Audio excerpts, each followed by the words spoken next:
Check we are. Looks like we're live, ladies and gentlemen. Welcome to a brand new episode of Pain and Game Pick'ems, Season 6, Episode 14. What is going on, everybody? Thanks for tuning into the stream tonight. But before we begin, I have something I want to get off my chest. What's up, guys? What's up, Steel Maiden? How you doing, man? What's up, Maiden? Not much. That's good, man. I can't complain about that. But I have some things I want to say and get off my chest before we go ahead and continue with the show. NFL Referees Association. What the fuck, dude?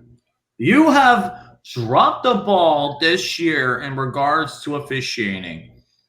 This officiating, especially over the course of the past couple of days, has gotten to the point where you can't take most NFL referees seriously. And I'm going to say this right now, and I do not care. The NFL Referees Association is the worst association in all of professional sports. I am not kidding you.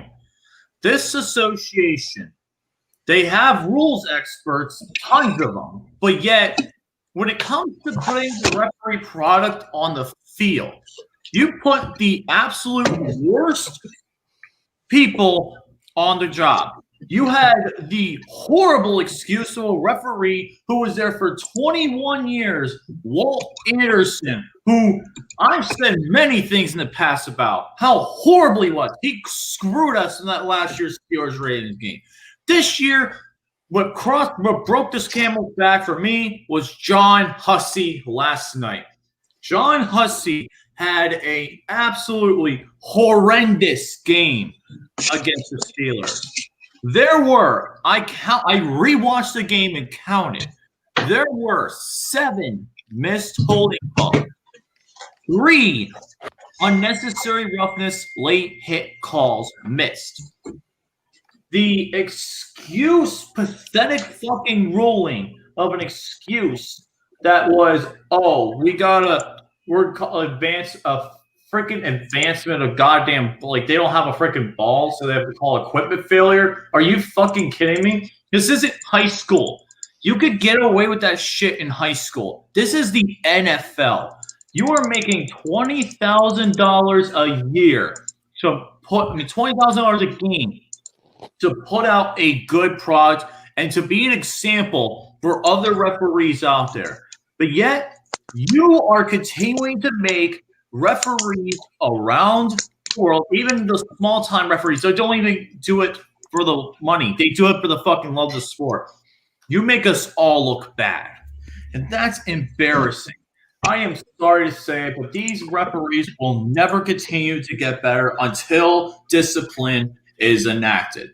And unfortunately, the NFL, they don't want to do that because, we could just give us worse referees. That's not how you fix a fucking solution. No. That's not how you fix it. I'm sorry, but even the NBA doesn't get shit wrong as much as the fucking NFL. At least the NBA had the decency to somewhat fix their referee association and get rid of Tim Donaghy. They at least had a chance to fix it. The NFL, they tried fixing it by making us one wish how replacement refs were nowhere near as good as the regular refs. It was all a mirage back in 2011 during the contract agreements. The referees sat out because they knew they could pull shit like this. And even when you have Terry McAuley and Mike Pereira from the NFL Referees Association calling you out and telling you had a bad game, that is a problem. Because Mike Pereira on his podcast said what John Hussey did in the Steelers-Washington game on Monday Night Football was some of the absolute worst refereeing I have seen as the head of the officiating. I will be talking to him on Wednesday. That is inexcusable. And even Terry McAuley, the top rules analysis of the NFL Referees Association said that play should have not been called. And this completely changed the momentum of the game. I'm going to tell you this right now. If they didn't call that bullshit that they did, the Steelers probably would have won the game because that completely turned the momentum around. The Steelers didn't get any points on the board until it was way too late. Literally, you let Washington score 17 unanswered because of that bullshit. Literally. And I was completely right about the situation. You know what should have happened?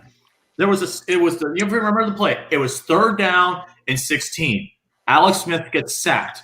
And instead of giving the ball to the referee so they could spot the ball and get your field goal team out as soon as possible to get the play off and get the field goal off as quick as you can, no, Alex Smith is going to keep the ball himself, which is technically against the rules. But yet, no, they didn't fucking clarify that. That's not really – that's like some of the ones that's unwritten rules. But it's an unwritten rule that you have to follow. There are unwritten rules that all sports athletes have to follow. Even if it's the NFL, the NBA, the MLB, the NHL, they're all unwritten rules. And unfortunately, the problem was the reason why they called it because they didn't have a kicking ball. But in that scenario, you are not supposed to do that. You are supposed to give the ball to the official. You're supposed to go to your sideline, set your field goal team up, and kick the field goal. If he keeps the ball, it should have been the correct ruling, which they should not call. This was Terry McCauley saying this is the correct call. Delay a game, offense, number 11, 5-yard penalty with the 10-second runoff. That is the end of the first half. That is the correct ruling. And unfortunately, John Hussey, you're a referee of 17 years. You've been in the NFL. You've been a head ref for 7 years. How do you get that wrong? You are one of the more experienced referees, and you get that wrong. That's inexcusable. And you're supposed to be one of the higher-up referees as well. So when the higher-up referees get mistakes wrong, it looks wrong on the rest of the association as well. So the NFL Referees Association, I'm telling you this right now. Fix your fucking problem right now because you cannot have this shit going into the fucking playoffs. You can't. And the thing is, I'm going to say this, though, just to finalize my last piece. There needs to be a way that these referees get fines or suspended for games. This is inexcusable. When you make a mistake like this, that gets on national TV, gets everywhere, everyone can see it. It makes the NFL look worse in general. And I will say, if this doesn't get fixed, it's just going to make the sport unwatchable and unwatchable because it already was bad enough when you had the kneeling and all the social justice in the NFL. It's going to continue to get worse until the referees fix what they do. And unfortunately, fix your situation, NFL. I'm done. All right.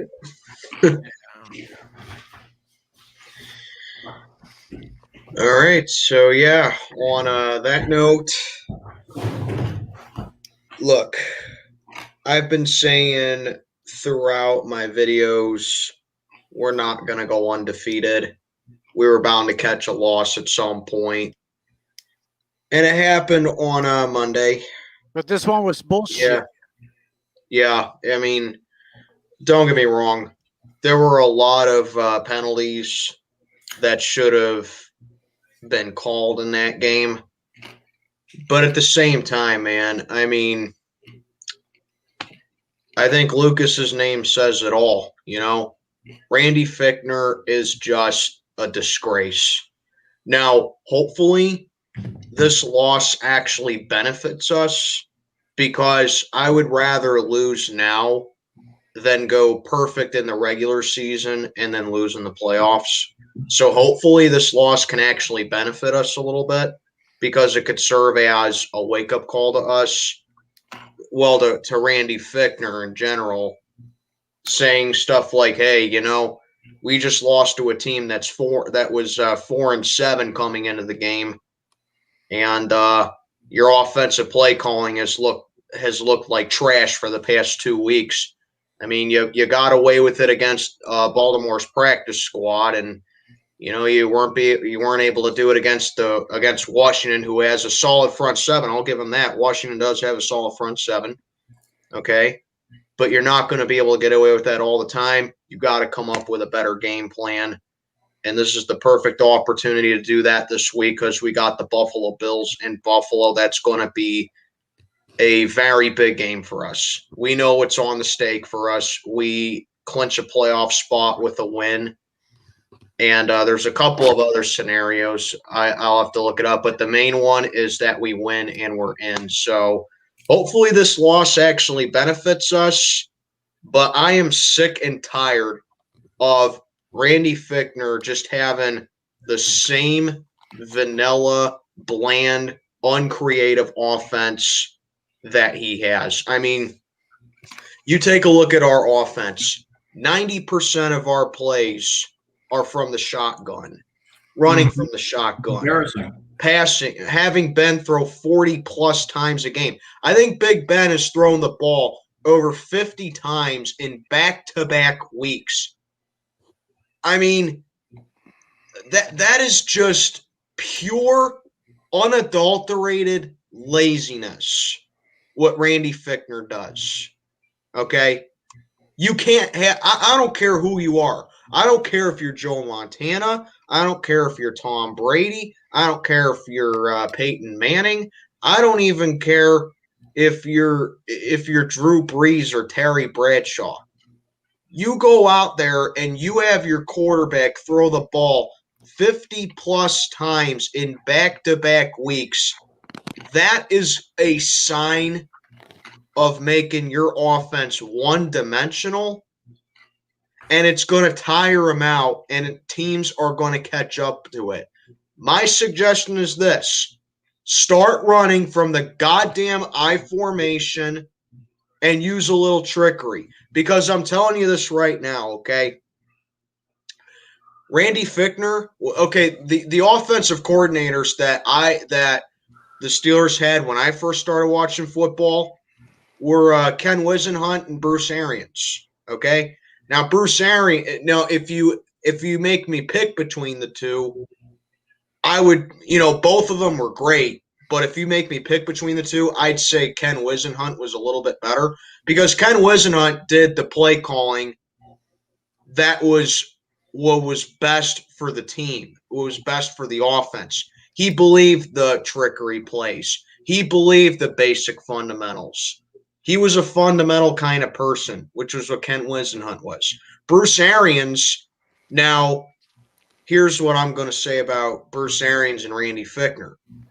Bruce Arians was a great offensive coordinator for the same reason that Randy Fichtner's a bum, okay?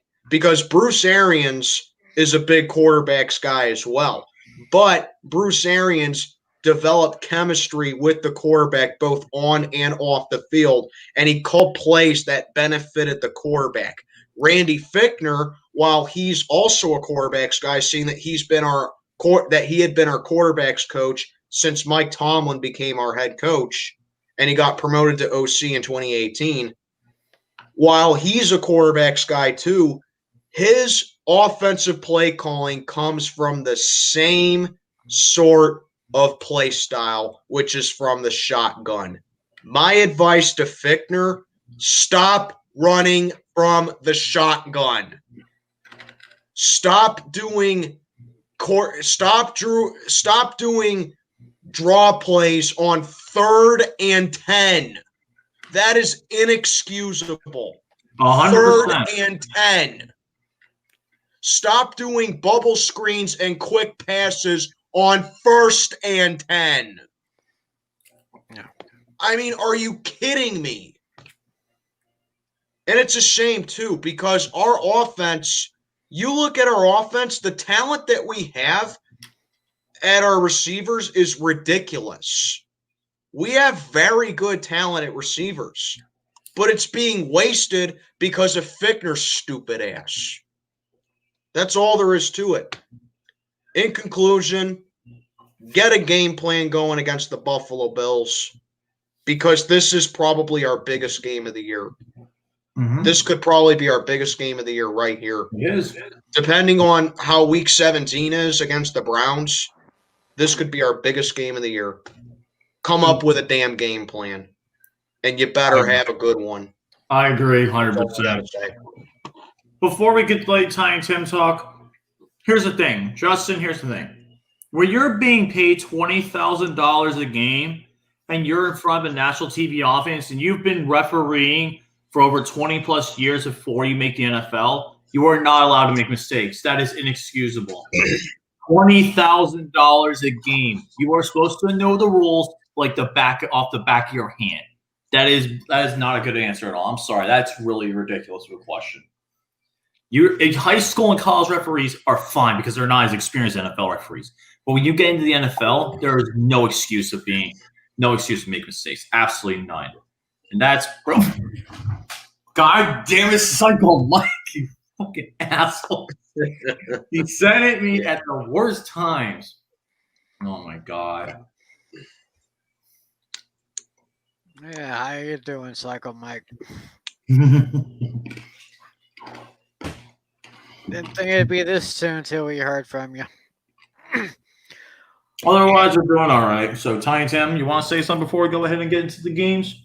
Yeah, perfect example of these bad officiating. Last night's game, Cowboys and Ravens. I mean, Dalton was almost hit hard. He got pass on. Well, there was a pass over to CeeDee Lamb. It was obvious pass interference on that defense. He grabbed the guy. Obvious pass interference on the Ravens, and no call. No call. What a joke. What a joke. Yeah. That could have changed the momentum of the entire game. That could have. Yeah. Granted, let's say they call it. I mean, look, granted, I still think Baltimore would have won, but what a joke. You don't call PI on that. What a freaking joke. Well, here's the thing. Yeah, are we going back to the NFC Championship game from the Rams and Saints? Looks like it. Yeah. Haven't learned a damn thing. No. It's ridiculous. This is why they need to fine or suspend refs. Yeah. And they try to make up for it by implementing that you can challenge pass interference. Oh, yeah. How well did that work out? Oh, that worked out for about, 2 seconds? Yeah. Yeah. Not even a year. Not even a year. Yeah, you could have had like 100 pass interferences challenged and only maybe have 2 of them overturned. Mm-hmm. What's the point of challenging pass interference if it's just gonna be upheld? What's the point? That was that and the stupid sack rule and the stupid roughing the passer rule. That is the worst thing that has happened to the NFL, bar none. Yeah, that rule makes guys like Lawrence Taylor look like pussies. Yeah, because you want to know why all these defensive players like Bud Dupree and Devin Bush, you want to know why they're tearing their ACLs now? Because they don't know how to tackle the player now. They don't know what to do. They're going to move their leg in the wrong direction. They're going to snap something. Before you know it, these players are out with torn ACLs. They don't know how to make a tackle anymore. They don't know what they can do. You breathe on it. I mean, when I started watching football, I was at the tail end of a gritty, hard-hitting defensive, hard-hitting, gritty defensive caliber league that it was. I was on the tail end of that when I first started watching football. Now it's all wussified for these quarterbacks. You breathe on a quarterback, you breathe on a receiver, you're going to get fined. It's ridiculous. You're going to get fined. You're going to get fined in a 15-yard roughing the passer call. It's bullshit. Oh yeah. Well, before we get into the game, talk about that bullshit roughing the kicker call. That was not even close. The kicker jumped over the player and fell. Yeah, it's a 15-yard penalty. Fuck you. That's awful. Yeah. Unfucking believable. But anyways, guys, let's get into the game. Unfortunately, last week was not a very good week with me. A lot of upsets. And just, unfortunately, the teams that I picked lost in the close games. Unfortunately, even though why I picked the Chargers. That was one of the ones I'm like, why did I pick them? I had another great week. I've been doing so well lately. I was 12-3 this past week. I would say only one of my losses. I would only say two of my losses were big upsets. Obviously, I had the Steelers winning, and that game. Obviously, Washington with the upset of the year, and then the Giants went up to Seattle and knocked off the Seahawks. Wow! So that was my yeah. And then the Browns and Titans. I won't be too upset about that one because I thought that could have gone either way, but I just thought Tennessee would win. But same. yeah. But yeah, still 12-3. I've been doing so well these past couple weeks. Let's keep the train rolling. Man. Yeah. I need a bounce back week badly. I think this is the week to do it, though. So with that being said, let's go ahead and get into your games this week. There are no more teams on bye, no more buys, thank God. Every team is going to be playing. And yeah I'm excited for this. But you do know what's coming up, though. Saturday football. That's right. Next week. I know this is unpopular to say, but I was never a fan of Saturday football. I never was because I'm usually very busy on Saturday. Yeah. I don't mind it personally, but so we'll see what happens though next week because next week starts Saturday Night Football. This week it's just a normal week. Thank God. After all the COVID bullshit, we finally get to a breath of fresh air. Finally, it is a breath of fresh air, a normal week for once. So that being said, we're back onto Thursday Night Football. Thank God this week we only have one day between football games. And then we got after that, we just got the Friday and Saturday break, which normally happens. But Patriots and Rams. This game is in Los Angeles. The Rams are a 5.5-point favorite. And the referee for this game is Craig Rolstad. Who do you guys got and why? You got your Super Bowl 53 rematch right here. Mm-hmm. And I got to say, I think both teams are headed in different directions right here. I mean, the Patriots, they've played well since starting 2-5, and they've put themselves back in the playoff picture. But I said this, I don't see the Patriots sweeping both LA teams because the Chargers, they suck. Let's be honest about that. But this Rams team is completely different. If there's one team I was horribly wrong about before the season started, it was the Rams. I said they'd be one of the worst teams in the league because of all the cap hits that they'd be taking. But, man, they're not 2018 form. They're not 2017 form. But they're still playing pretty solid football, especially up front with that front seven. Their offense can still be productive. It's just not 2018 form. But I think that this Rams team, we're going to definitely see them in the playoffs, and they could possibly steal the NFC West away from Seattle. They really could. So the Patriots, it's going to take a lot more than special teams and a flat running game to beat this Rams team that's very physical up front. So I'm going to go ahead and take the LA Rams to win this one by a final of 31-21. Cam Newton's always folded against physical defenses too. Take a look at Super Bowl 50 for that, So give me LA to take this one. Very nice. Tiny Tim?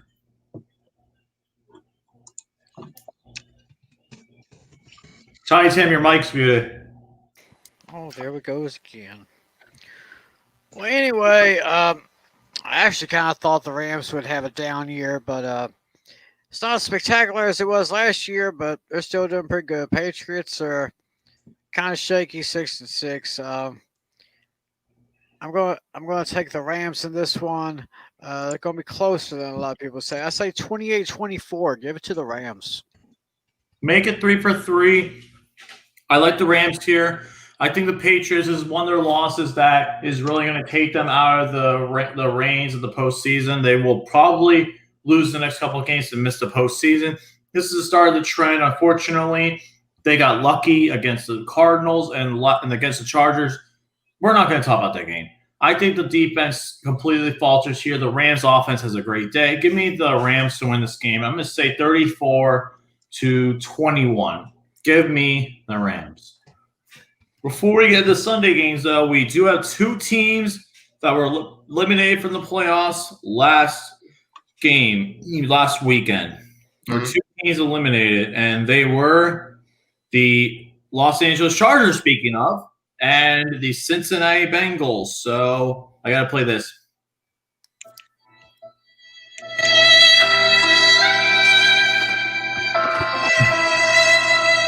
And goodbye. Yeah. So those two teams have been eliminated, and we are now moving into the Sunday games. Starting with Sunday game number 1, we have the Houston Texans and the Chicago Bears. This game is in Chicago. Houston is a 1.5-point favorite. The referee for this game is Land Clark. Who do you guys got and why? Well, I've definitely heard of first to worst in a season. I've never heard of in my life a team go from first to worst in the same season. Yeah, right. the Bears were 5-1 at one point. Yeah, they were. Yeah, and they have lost 6 straight games. Their quarterback situation is a total mess. And, you know, I sympathize with Bears fans, actually, because I know what it's like to have talent on offense, but just having it being ruined because your coach or your coordinator can't come up with a good offensive game plan if his life depended on it. And I'm looking at you, Matt Nagy. He is a horrible play caller. I mean, he is right up. He's on this. He has to be on the same level as Randy Fichtner. I swear to God, Matt Nagy is a terrible play caller. He is awful. Yeah. And the Bears, I mean, they blew it against the Lions of all teams in the final minutes. So Detroit getting revenge on Chicago. Really, the Lions should have swept the Bears. Lions should have beat them back in week 1 if DeAndre Swift makes that catch in the end zone. But it is what it is. Detroit got the dub. And now the Bears, with their offense still looking inept, they face the Texans, who gave the Colts a decent enough fight, but they just weren't able to put it away. The Bears, I don't think either of these teams have anything to play for at this point. But I'm going to give this one to the Texans, actually. I think that they're just better. I think they're a little bit better than the Bears because Deshaun Watson, I think he's single-handedly carrying that team despite Houston just not having solid receivers. But I'm going to go ahead and take the Texans for this one by a final of 37-27. I'm going to go second on this game. And I agree with you 100% on all your points still made. The Bears are absolutely terrible right now. They're one of the worst teams in the league with one of the worst offenses. Even with Mitchell Trubisky, Mr. Kissin' Titties, they still can't win a dang game. When the offense wants to put up 30 points, the defense has to give up 34. So what is it, Bears? Like, your team has been extremely inconsistent all year, and now you're going to be the worst place in the NFC North. And with that being said, I have the Texans beating you guys convincingly. I'm going to say Texans 28, Bears 16. Give me Texans. I will go ahead and make it unanimous here. I've just lost all faith with the Bears. I thought they could get better week in, week out, but they're obviously proving me wrong. And Matt Nagy's got to go. I say give it to the Texans. It's got to score 21-17. Give it to the Texans. All right, so now we got the next game on the list. Oh, wait, I forgot to mention, though, Alex, unfortunately, is not going to be here tonight. He couldn't make it, but because of work, he was tired from work. So now we got Alex's pick so far. We have Rams 21, Patriots 17, and Bears 24, Texans 21. He actually has an upset for the Bears. Ooh. Wow. Oh, he's one of the ones that's going to defer from us. But next game, I think we all should be unanimous here, and that is Dallas Cowboys and Cincinnati Bengals. This game is in Cincinnati. Dallas is a 3.5-point favorite. John Hussey, oh God, is the referee for this game. Who you guys got and why? Boy, so Last night, Tim. Don't worry. I never thought I'd be saying this, but the Cowboys having Andy Dalton for this game serves as a benefit. I never thought I'd be saying that having Andy Dalton would be a benefit because Andy Dalton spent a decade with the Bengals and he knows how they work. So I think that's one big advantage that the Cowboys have in this game. Bengals are just completely null and void of offense right now. They just got nothing else to play for. They're mathematically eliminated from the playoffs. The Cowboys, they still have a microscopic chance of taking the NFC East, but they need to win out and they need several other miracles to happen. I just don't see it happening. But I just think Dallas is going to play with a little bit of purpose, even though Mike McCarthy's a disgrace and they got to fire him.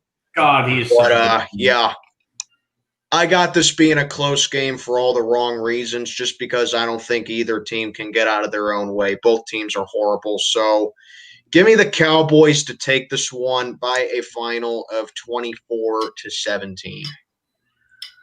Yeah, I'm gonna agree with you here. Before I actually get to my pick, let's go the way Alex has Cowboys 27, Bengals 22. Okay, that's an interesting score. But for me, I think we're going to go in agreement here. The thing is, the Cowboys, even though they're the worst statistical defense in the league and they're on pace to be the worst statistical defense of all time. Let's be honest here. The Bengals have zero offense whatsoever. Mm-hmm.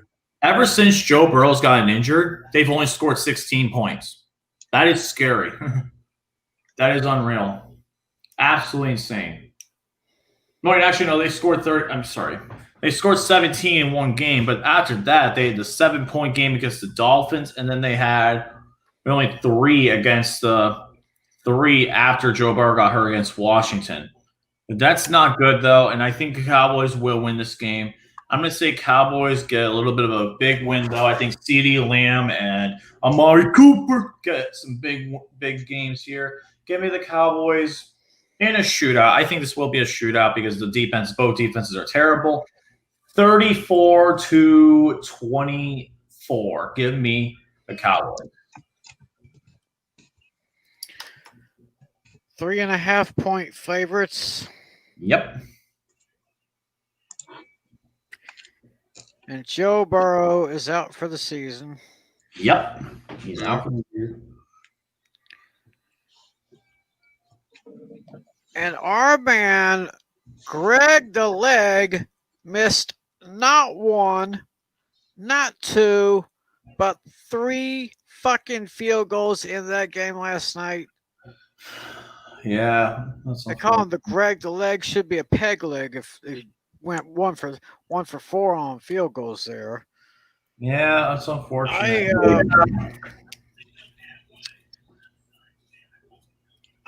I think I have seen all I can take from the Cowboys.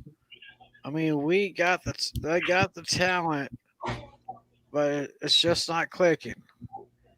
And if any of you have noticed my little name right here, I do. I saw that. Nolan gotta go. Yeah, he does. that is a fact. Mike Nolan has to get out of there. He is probably the worst defensive coordinator the Cowboys have had since Monty Kiffin. Oh, shit. Yeah.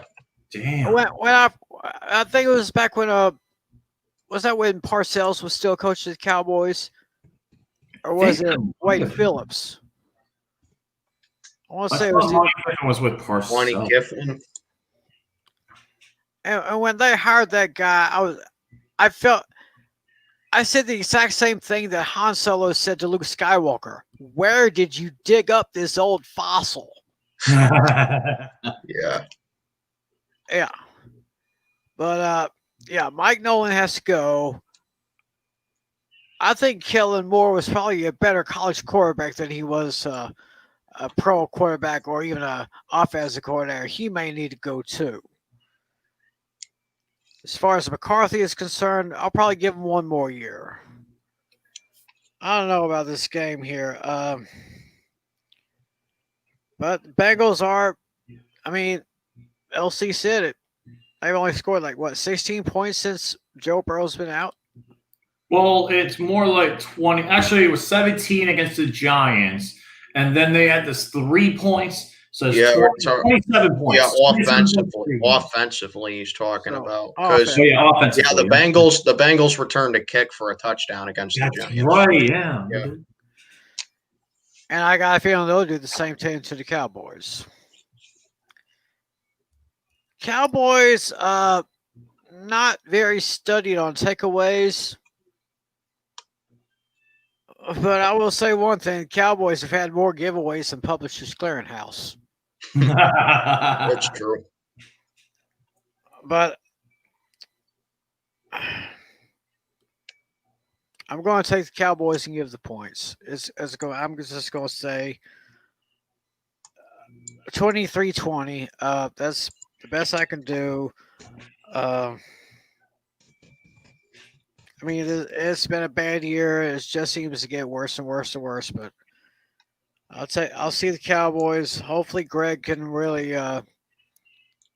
can redeem himself from those 3 missed field goals from last night. Give me 23-20, Cowboys.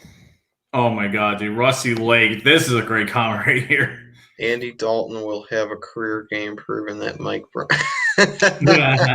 Yeah. And then we also got another one. Multiple sources. Mike Brown to go on the New York. Oh God. Oh Lord. Oh God. Mike Brown in that Jets front office. I have some bad news though. Speaking of Jet fans, my heart goes out to you guys. Yeah. Sorry, Jets fans.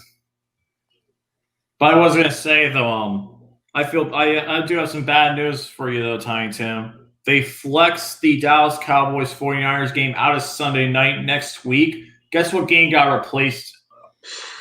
Browns Giants. Yeah, over Chiefs Saints. Chiefs and Saints would have been a better one. I agree, but the thing is though, the Chiefs have already been on prime time. How many games? 8, 5. You know what I bet it is? It's because the Saints have been in 3 or 4 Sunday night football games this year. So they're thinking, we've already seen the Saints a bunch of times in on Sunday night football. We can't give them another one. We're tired of the Saints. Get the hell out of here. Exactly. Yeah.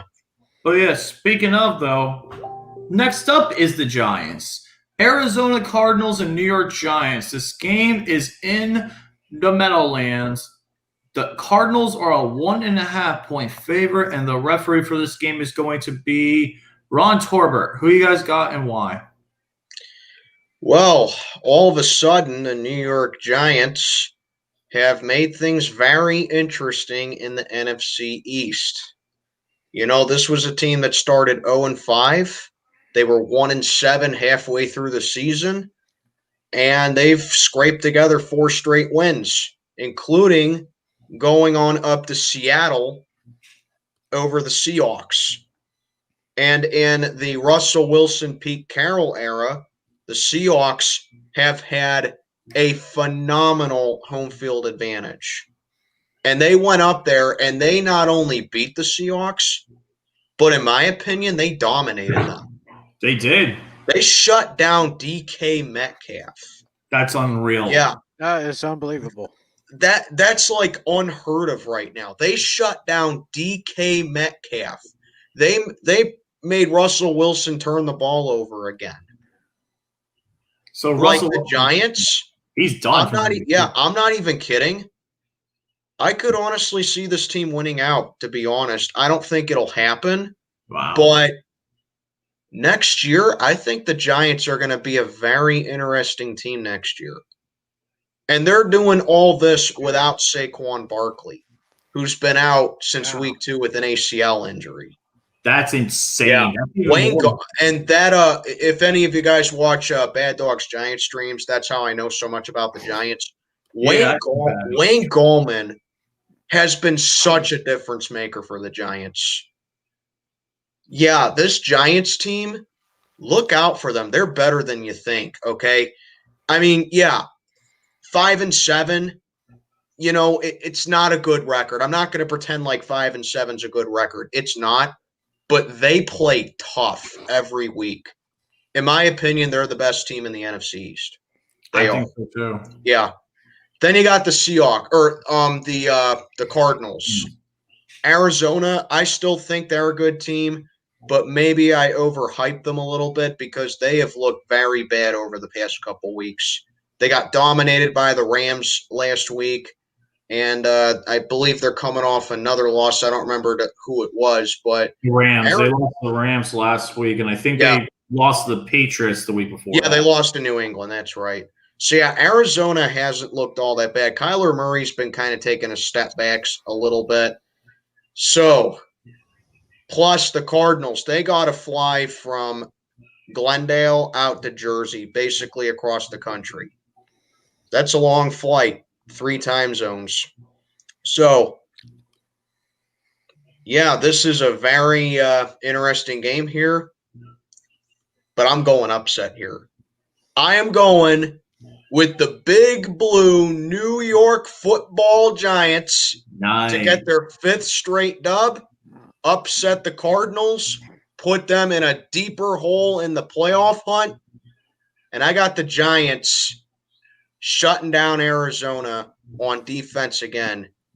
Daniel Jones or Colt McCoy, it doesn't matter. This Giants team is playing good, and I like how this team is playing.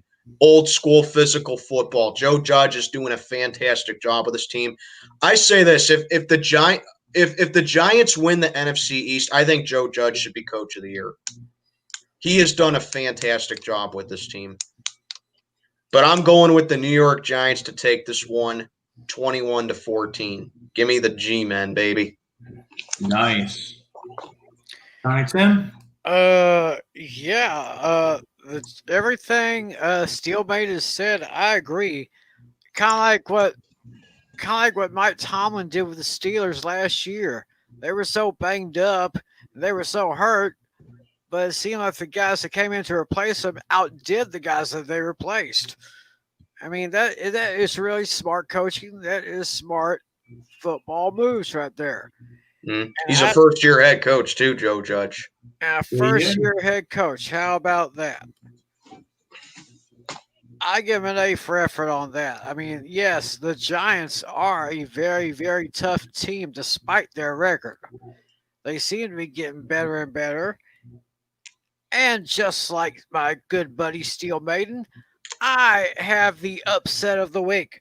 Giants 28, Cardinals 24. Upset of the week goes to the G-Man. Nice. Alex also has the Giants beating the Cardinals 24-20. Wow. I think we're all going to be in agreement here. I'm also going with the Giants. Here is the reason why. I think the Giants right now have all the momentum going on right now. What's up, Brandon Rogers? How you doing, man? Thanks for tuning in. But all the Giants have momentum right now. They're getting a lot more momentum. Your offense is looking pretty good, even without Daniel Jones. You got Alfred Morris revitalizing his career, getting 2 touchdowns after not having a touchdown since 2016. Alfred Morris from FAU getting some big plays, and he's being a good role in the backup role to being the backup role to Wayne Gallman. And this Giants defense, James Bradbury has one of the best lockdown corners over the past couple of weeks. He's been unreal, and he's playing extremely good football. It's insane, and I love every bit of it. And I like the Giants' chances here. I think the problem is, though, West Coast teams going to the East Coast always have a tough time, especially if it's a 1 o'clock game. And Arizona, their momentum is just going downhill fast. And unfortunately, the problem is with Arizona, their offense is just way too inconsistent. I think Hopkins is going to get shut down by Bradbury again this time.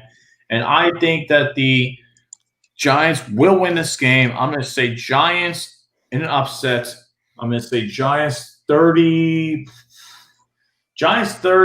Cardinals 27. Give me the Giants. The Big Blue Wrecking Crew. Yeah.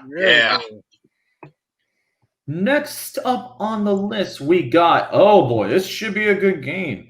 Kansas City Chiefs, Miami Dolphins. This game is in Miami. Kansas City is a 7-point favorite. Clay Martin is the referee. Who do you guys got and why?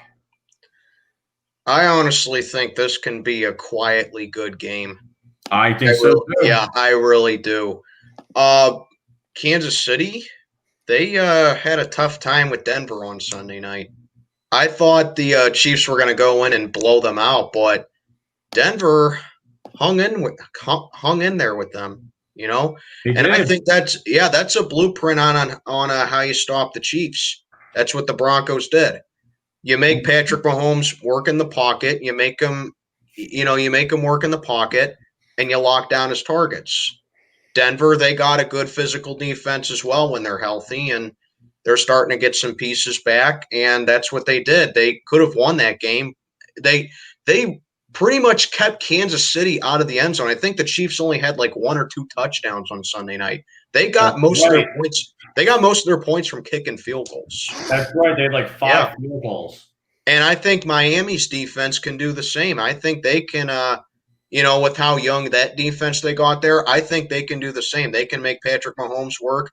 I don't think they'll lock down their targets because playing man-to-man against a guy like Tyreek Hill, you're just asking for trouble right there. That dude is not only the fastest player in the NFL, he could probably be the fastest guy on the planet. Okay?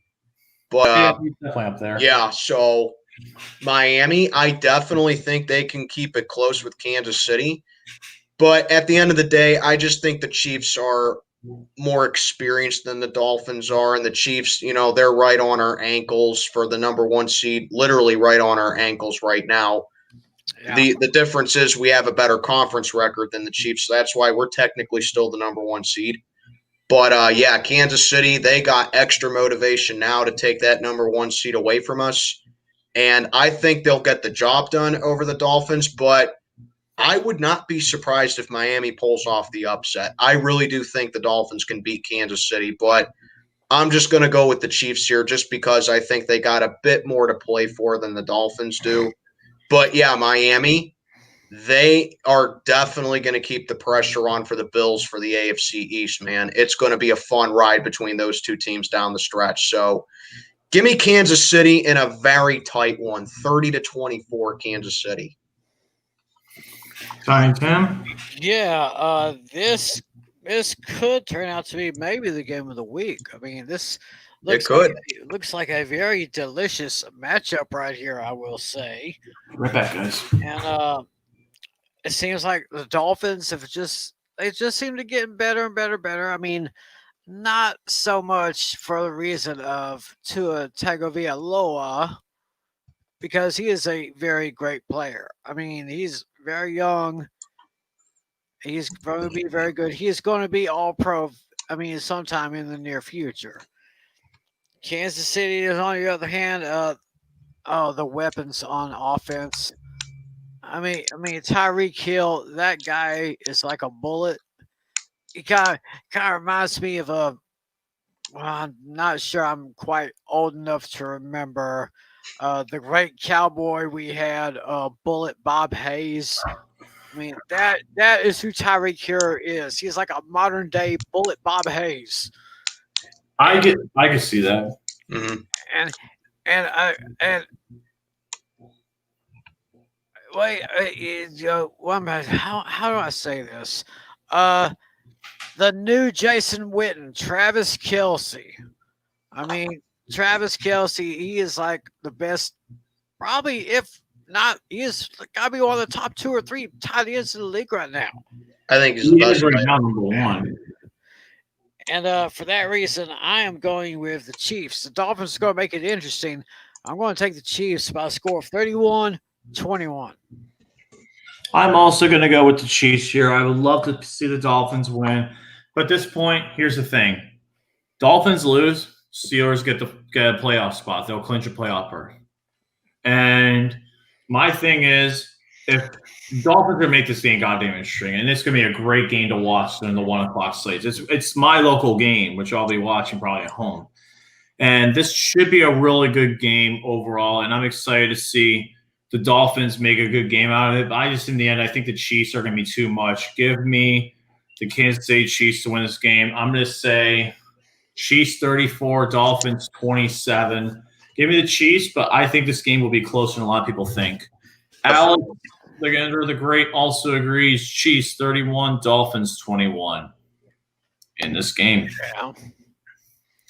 Now, next game we got is okay. This shouldn't be that bad of a game. It should be interesting.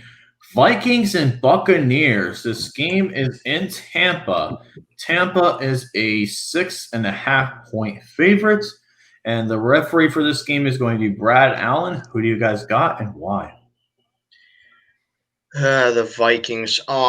So yeah, Minnesota, they're another team I don't understand for the life of me. I mean, first half of the season, they look like one of the worst teams in the league, and they've been playing better since then. They're still alive in the playoff hunt in the NFC, but when you need overtime to beat the 1-11 Jaguars, yeah, you got to step up your game, plain and simple. Mm-hmm. Tampa Bay, they're coming off a bye week.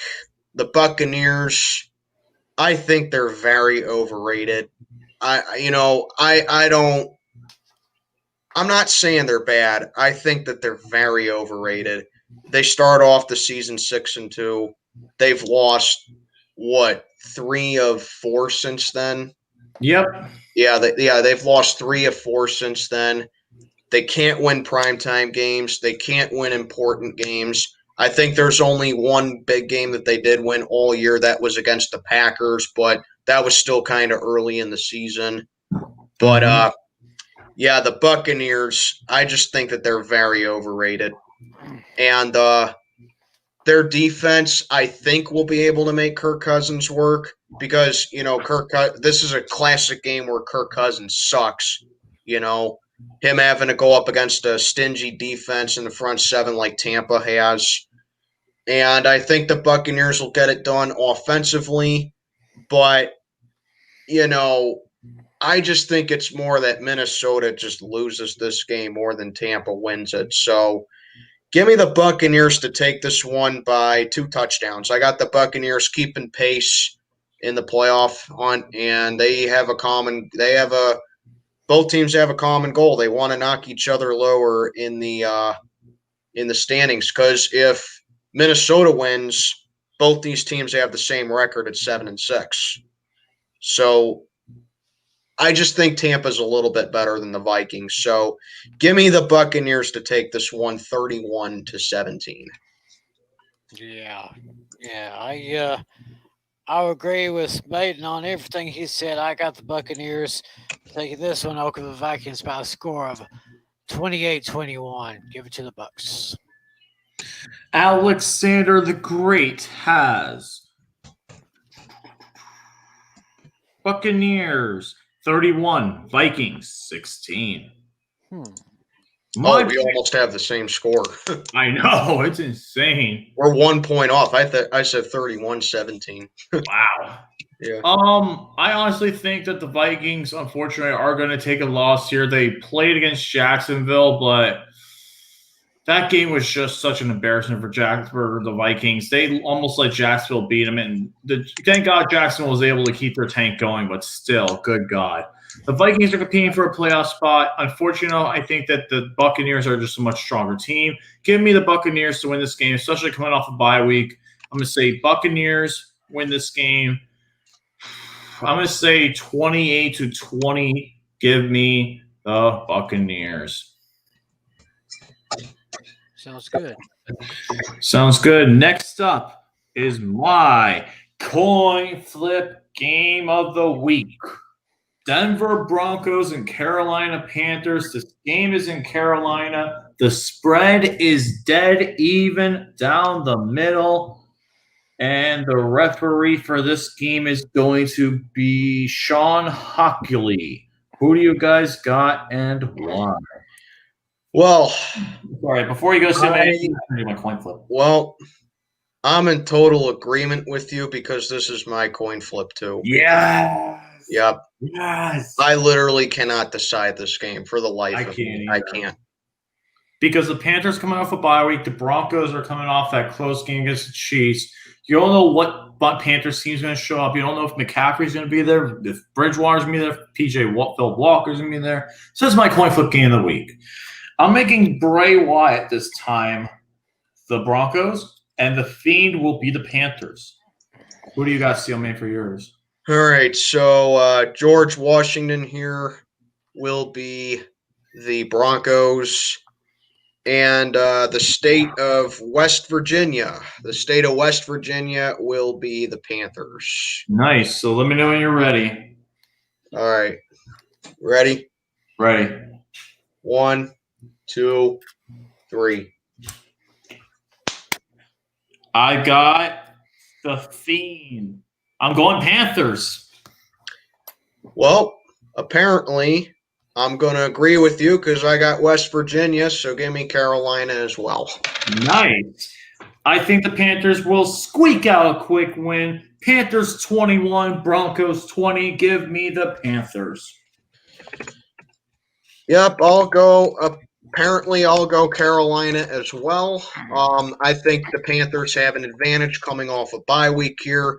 Plus, Denver, I still think they're banged up, and Carolina kind of has a young defense that can make that work. So I'll take the Panthers in a very close game. I got this being low scoring, actually. Give me Carolina to take this one 17-16.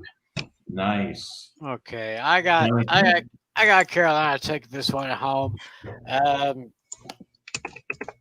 Two pretty bad teams, but I think Carolina is slightly better. I'm gonna give 10 points. 24-14. Give me the Panthers over the Bronx.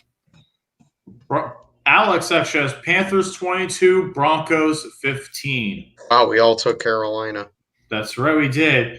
Next up, though, is one of my 3 guaranteed teams to lose. Tennessee Titans and Jacksonville Jaguars. This game is in Jacksonville. Tennessee is a 7-point favorite. The referee for this game is going to be Adrian Hill. And Alex, before you go into my picks, and Alex's pick was Titans 28, Jaguars 17. My pick for this one is completely obvious here. The Titans, they're fighting for a playoff spot. And they are one of the teams, though, if they do lose to Jacksonville, we clinch a playoff berth. But I really don't think that's going to happen here. I just don't see it happening. The thing is, Tennessee is just a much better team. They lost last week in embarrassing fashion. Even though they made it close, it was an embarrassing fashion. Down 38-7 at one point. They need to keep the momentum going and beat Jacksonville. Jacksonville, sorry, man. Your team is just terrible. Titans will win this game pretty convincingly. 35-13. Give me the Titans. I completely agree with you. The Titans are just miles ahead of Jacksonville, and it is not close. The Titans, I still think the Titans are the best team in the AFC South, even though the Colts technically lead that division right now. But I still think Tennessee is the better overall team between the two. The Titans, they own the Jaguars. They have beaten them like 7 out of the last 8 times or something. That's so right. they've owned them. But the thing is, when these two met earlier in the year, Jacksonville nearly came back and beat them. But I don't see that happening this time. I think the Titans go in there. Derrick Henry is gonna run all over this team like he always does. I think Tannehill has a solid game. And the Jags, they're just not going to do anything about it because they want Justin Fields. So give me the Titans to take this one 38-13. I got Jacksonville getting a garbage time touchdown. Nice. Yeah. I got the Titans rolling over the Jaguars. King Henry is just going to have a field day on those Jags, and I got the Titans winning this one 31-7. Nice. So we're all in agreement on Tennessee. Next up actually could be a good 4 o'clock game. Indianapolis Colts and Las Vegas Raiders. This game is in Las Vegas. Indianapolis Colts are 2.5-point favorites. Referee for this game is going to be Clete Blakeman. Who do you guys got and why? I'll go last for this one. All right. Tiny Tim. Who we got here? Colts and Raiders. The Colts and the Raiders. Well, it seems like the AFC South is pretty much down to two teams, the Titans and the Colts. That's right.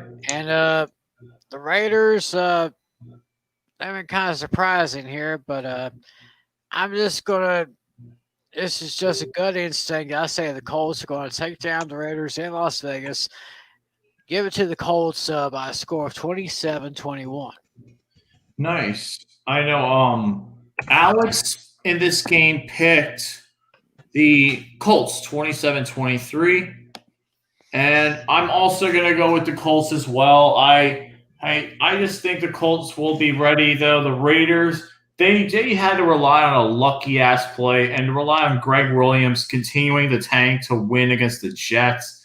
I think this is a loss to them. They should lose this game. I'm going to make sure that the Colts will win because if the Raiders lose, Steelers will also – one of the teams also clinch a playoff or the third and final playoff scenario. Raiders lose, Steelers are in the playoffs. I think that will happen. Give me the Colts to win this game, a close one, 27-24. Alrighty. So, I personally don't have anything against the Raiders, even though the Steelers do have a bit of history against them. I don't have anything against the Raiders. But for whatever reason, these Raider fans have just been talking all this crap on my YouTube channel for the past couple weeks. Here's my thing. What the hell are you talking crap for? You kept it close with Kansas City. I applaud you for that. I even applaud you for beating them, okay? You kept it close with them, but close don't count. Then you go on down to Atlanta. You don't just lose to the Falcons. You got absolutely obliterated by them. 43-6. 2 field goals against that Falcon defense that is so prone to giving up big plays. 2 field goals. And then last week, you're playing the 0-11 Jets, who are now 0-12 because, golf clap, you beat them on an overturned call, and then you beat them because Greg Williams is a complete idiot who runs a zero-cover defense and has the slowest corner going up against your fastest receiver. He tanked that play because because the Jets want Trevor Lawrence. What are you doing on here clowning our loss to Washington and our games in general when you should have lost to the 0-11 Jets? And the week before, you got pumped by the Falcons of all teams. Guess what, Vegas? You're not going to get that lucky against Indianapolis because they actually have a fucking defense. They got one of the best defenses in the league, actually. They got a top 5 defense. Derek Carr is going to be running for his life in that pocket all day against that run defense and against that pressure. The Colts' run game is going to stampede you. And you're not going to do a damn thing about it, man. Plain and simple. And I'm being generous with my score prediction here. I know the Raiders do have experience with beating Phillip Rivers because he used to be in the AFC West.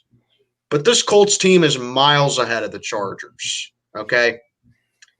Indianapolis wins this one by at least 10 points. And trust me, I'm being generous with my score prediction here. 28-17, Indy. Oh, yeah, damn. I'm being generous by giving Vegas that many points because I originally had it being 28-0. Oh shit! But I'll be nice and give the Raiders some points. Indy wins this one easily. Nice, I love it, and they will Yeah, help so us. Raider fans, so Raider fans, you call yourselves playoff contenders, getting destroyed by Tampa, getting destroyed by Atlanta, losing to the 6-6 Patriots. Yeah, you ain't gonna. Yeah, needing a miracle and a tank job to beat the 0-12 Jets. Yeah, guess what? You're not going to get lucky against Indianapolis. They're going to beat you guys so bad it won't even be funny. Now we got the next game on the list, which is second of 3 guaranteed teams to lose. And this is the most obvious one. Jets and Seahawks. This game is in Seattle. And the Seahawks are a 13-point favorite. Referee is Scott Novak. But first, I'm just going to get my pick out of the way because it's completely obvious. This is my... If I can put this up. Hold on 1 second, guys. Soundbite did not work for a second. Damn it. Hold on. Here we go. Here it now works. This is my Stone Cold Lock of the Century. Yeah. Stone Cold Lock of the Century of the week. My score. 69. Jets 0. Ooh. Oh my God. Oh man, I am not as brutal as you are with that one. But I'm sorry, but I the do. Jets should not have gotten lucky. And the Seahawks, after getting embarrassed by the Giants, they're going to come in pissed, and DK Metcalf is going to have 3 touchdowns. Tyler Lockett is at least going to have 2. And Russell Wilson, he'll be benched in the 4th quarter when they're up by 56. Bam. Yeah. I don't have that game as bad as you do, but I do see. This is going to be so terrible. Those Seahawks are just going to take off their belts, drop the Jets' drawers, and just whoop their behinds, taking them to the woodshed. I got the Seahawks taking this one easily, 55-0. Oh, God damn. Alrighty, so obviously I'm taking the Seahawks, but I do think they'll put points on the Seahawks just because Seattle's defense is trash. But damn. yeah, I got Russ and DK just having a field day against the Jets, and like we always say, just end the season. 0-13 for the Jets. Seattle takes this one 45-21. Ouch. Brutal. Yeah, I got the Jets putting some points up just because Seattle's defense is horrible, but I got Seattle just absolutely killing them. I know he's probably not watching this show, but Trevor, if you're listening, stay at Clemson. Yeah. Please stay at Clemson. Yeah, stay at Clemson, buddy. Just do it. Exactly. Alex has Seahawks 35, Jets 10, Colts 27, Raiders 23. And I don't think there were any other ones to miss. Nope. We're all caught up here. Going into the next game on the list, which was flexed early on, and now it's a 4:00 game instead of a 1:00 game. Packers and Lions. This game is in Detroit. And the Packers are a 7.5-point favorite. This is my 3rd and final team guaranteed to lose. And the referee for this game is going to be Alex Kemp. I'll go first with this one, saying my quick prediction. Let's be honest here, guys. The Packers, they're in contention. They're going to clinch the NFC North shortly. The Lions, they're a mediocre dumpster fire. They got lucky against Chicago, and I think their run ends here. Give me the Packers to win this game convincingly. I'm going to say 42-24. Give me the Packers easily. I'll tell you what, this game could be in Detroit. It could be in Chicago. It could be in LA. It could be in fucking Timbuktu, as long as you've got that bad but man, Man. you got nothing to lose. I got Green Bay easy, but I say the Lions will make them work for it. But they're not going to make them sweat that much. Packers 38, Lions 24. Nice. Well, I will go ahead and make this unanimous because that bad man Bad man. I just love it. always beats the damn Lions. You know, Aaron Rodgers, when he goes up against the Lions, it's like how Aaron Rodgers against the Lions and the Bears. That's like what Big Ben does to the Browns and Bengals. Okay, he owns those two teams every single time. So yeah, Green Bay wins this one. I don't think it'll be as bad just because it's a division rival game, but I do got the Packers winning this one by at least 2 touchdowns. The Packers, they are playing for that number 1 seed because another team who I think we'll be getting to in a little bit is ahead of them, despite the fact that Green Bay beat them earlier in the year.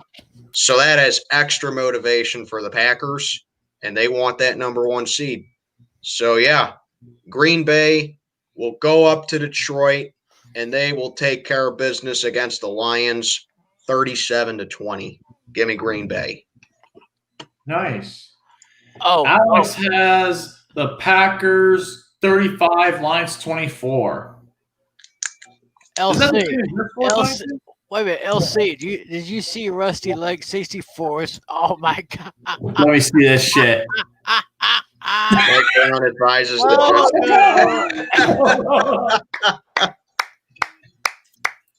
they would I do that. love that. I love that. They I would love do that, that. Rusty.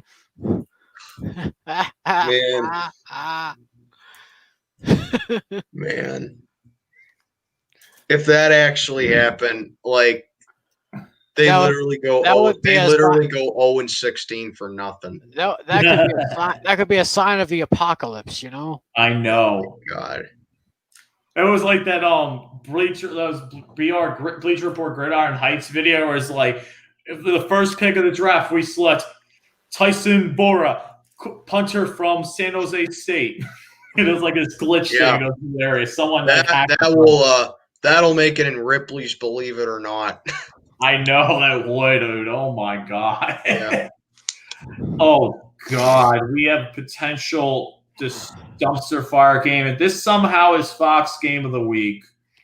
Saints and Eagles. This game is in Philly. New Orleans is a 7-point favorite. Jalen Hurts is making his first start, and the referee for this game is going to be Jerome Boger. Who do you guys got and why? Well, oh well. I don't think I need to say anything about this because this is my lock of the week right here. Oh, Yeah. Philly. Okay, Johnster, I see you in the comments section, my man. You're my man, dude. Your team is absolute garbage. I'm just saying that. I literally do not see anything positive on the Eagles, man. I just don't. I mean, you have $128 million for a backup quarterback now in Carson Wentz, who got benched. So Jalen Hurts is going to be coming on here for this game. And with that crippled as hell offensive line that Philly has against the Saints defense, who actually has a very good pass rush, okay? New Orleans defense is sketchy, but they actually have a solid pass rush.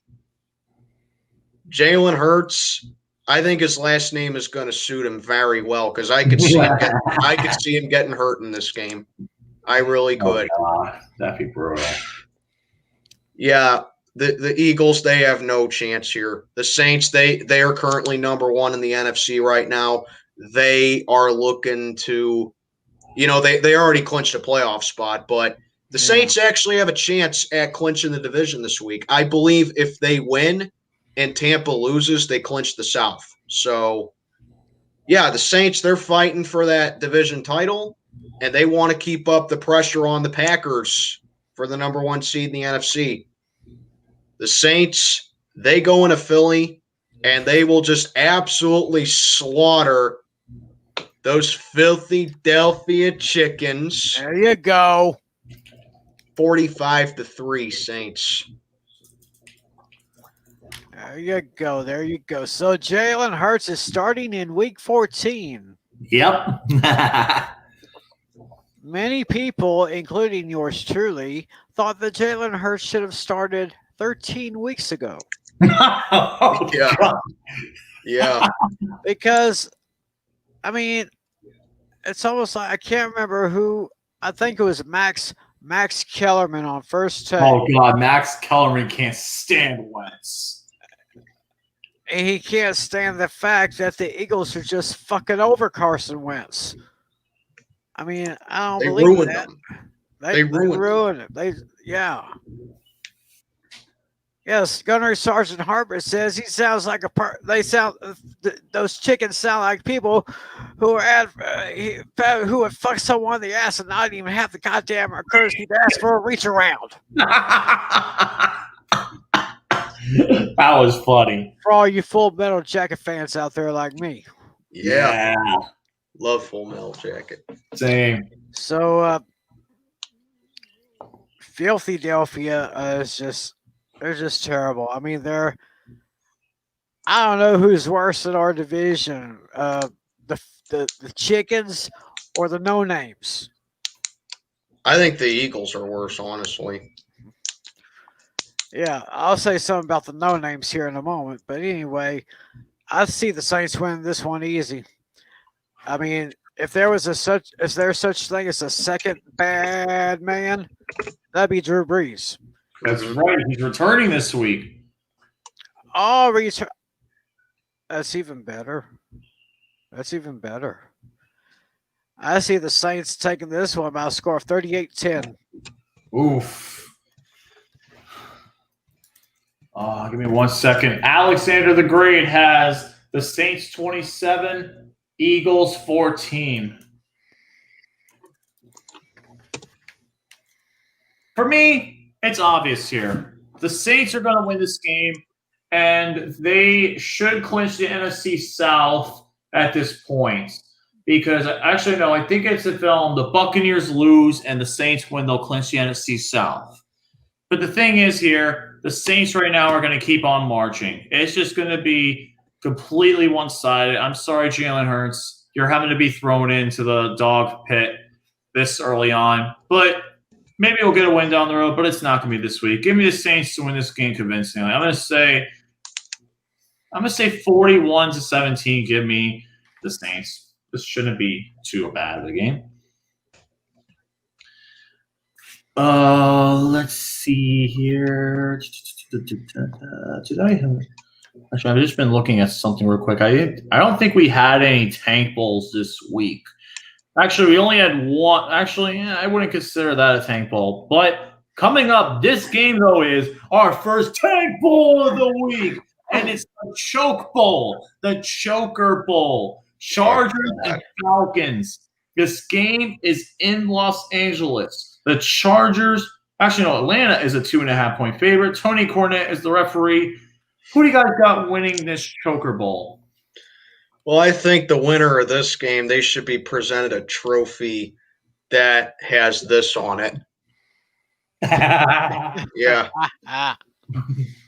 What comes down to this game is who chokes less.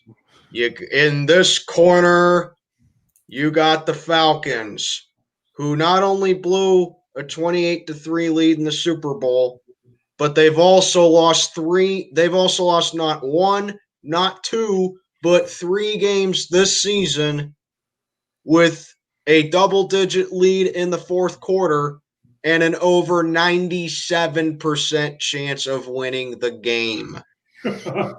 Yeah. That is next level choking right there. And in this corner, you have the Los Angeles Chargers, who in 7 of their 9 losses this year have lost by 5 or less. And in 5 of those 7 losses, they have blown fourth quarter leads as well and lost. And they're coming off getting absolutely manhandled by the Patriots 45-0 at home. That's right. So, who does the less choke? Oh, and just for good measure, the Chargers last year against the Titans, they blew like 4 chances at the 1-yard line to win the game, and they lost. Tiny Tim said it best. Yes. Let's get ready to crumble. Yeah, let's get ready to crumble. Yeah. So, Yeah. who chokes less for this game? For me, it's the Falcons because they've looked a little better under Raheem Morris. They're still not a good team. The Chargers, they're eliminated from contention. They're a horrible team. They got nothing else to play for. Justin Herbert, my heart goes out to that kid. He's going to get wasted like Phillip Rivers did. Plain and simple. I am going to go with the Falcons to not choke this game. And I have the Chargers choking this one. That's right.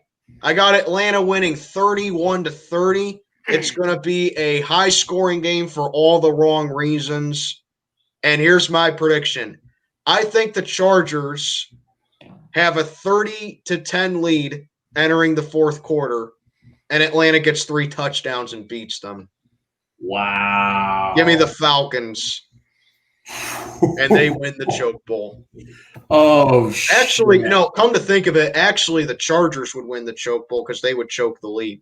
That's right. Yeah. Oh boy. I don't know how to follow that. I mean, 2 teams both known for choking away victories, choking away great opportunities. Yeah, I mean, my Cowboys would have a worse record if it wasn't for those Falcons, back in, what was it, week 2? Yeah, somewhere around there. When they just let the Cowboys have their own onside kick. I mean, how stupid was that? And then you got the Chargers, who seems like they seem to always crumble near the end of the season. And so because of that, I got my coin flip game. Oh, boy. Oh, shit. Yeah, there you go. All right. The Eagle here. This will represent the Falcons. Nice. The text here, no cash value, kind of like the Chargers. That would be in the Charger. You're fucking fan. Okay, Maiden, count me off. 3, 2, 1, go. All right. And fall straight on the floor. And in front of me, I see,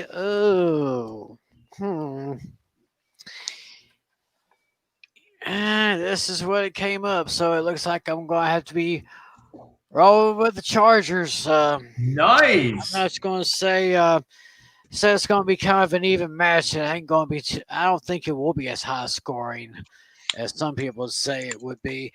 I'm going to give it to the Chargers. I'm going to say 24-21. Wow. Okay. I like that. Alex has Falcons 33, Chargers 30. So that's pretty close. I'm actually going to go with the Chargers here. I just think the Chargers right now, I think that they desperately need to put up some points after last week's embarrassing performance, and I think they will get the job done. Final score, Chargers.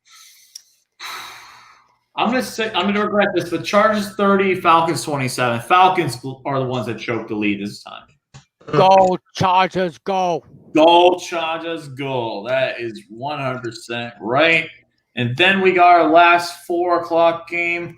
This one is actually one of the ones at 49ers. They're at Arizona again, but it's Washington and San Francisco. This game is in Arizona, actually.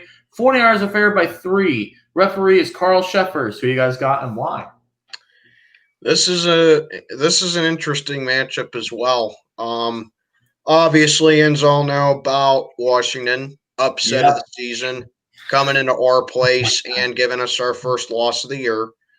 So I do got to give Alex Smith a lot of respect. I mean, a guy that's had 17 surgeries on his leg.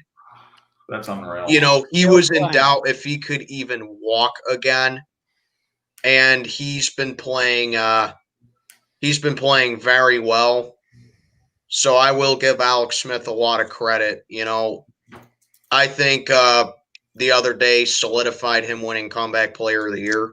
Oh yeah, But yeah. that's whatever. I mean, I've been saying Big Ben could take comeback player of the year, but I think Alex Smith deserves it more. So Washington, they got a very good front seven. I will say that about them. And Terry McLaurin, he's a hell of a receiver that's going to get better as the years go by. So I think Washington, they got a bit of a future ahead of them. But with all that being said, what's the problem with Washington? Why are they still under 500? My problem with them, Ron Rivera. I'm sorry. I know I get a lot of shit for this, but I just don't think Ron Rivera is a good head coach. I never did think he was a good head coach, even when he went 15-1 with the Panthers back in 2015. I just don't think he's a good head coach. I think he's a better coordinator. And yeah, he went 15-1 with the Panthers, but remember that Panthers team was stacked. Okay. They were. Yeah, so I don't know. I'm just not a fan of Ron Rivera. He's, in my opinion, one of the biggest reasons the Chargers were so dominant in the mid 2000s with, the talent that they had. They had a great offense and they had a great defense because Ron Rivera was a great defensive coordinator for him. So that's my problem with Washington is coaching. They need to do a little bit better coaching, in my opinion. Yeah. And then you got the 49ers. San Francisco, they have a massive Super Bowl hangover this year. A lot of injuries on that team. San Francisco, they have not been good this year. They got off to a bit of a promising start, but that Jets game ruined them, where they lost all their starters. Raheem Mostert's come back, granted, but he's looked very rusty. And I think Nick Mullins is still gonna be in this game. I don't know the status of Garoppolo. I don't know if he's gonna play for the rest of the year. But I think he is. I think Nick Mullins is taking over. Okay, so I think, so I'm under the impression that Nick Mullins is going to be the 49ers starter for the rest of the season. So there's that.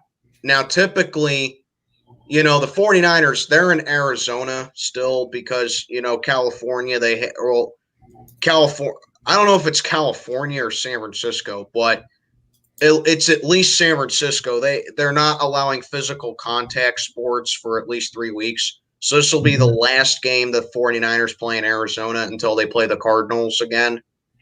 That's right. Washington, you got them going from Pittsburgh out to the desert, flying across the country. That's a long trip. As I usually say, whenever East Coast teams go out west, I give the advantage to the home team, vice versa. But here's the thing. In order to make it far in my tournament, you got to make some ballsy picks sometimes, and that's exactly what I'm going to do here. I am going upset again. Give me Washington to go into the desert and knock off the 49ers. I do think it's going to be a low-scoring defensive battle again because the 49ers, they can still limit opponents, but it's just not as stout as it was last year.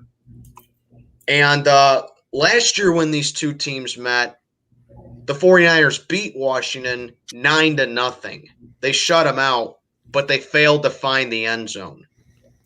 So I think Washington, they're going to remember that game, and they're going to do more of the same. Keep the 49ers out of the end zone relatively, especially now that they have backups in this game. And I think Washington does just enough on offense to get the dub to support their defense. So, Washington, they got much more to play for in this game than San Francisco does. because Washington, they got swept by the Giants. They want to keep up pace with them in the NFC East. So I am actually going with Washington in this game to keep up the momentum they have right now. Give me Washington in a defensive game, 16-14. Alex has Washington in 49ers game. He has 49ers 23, Washington 17.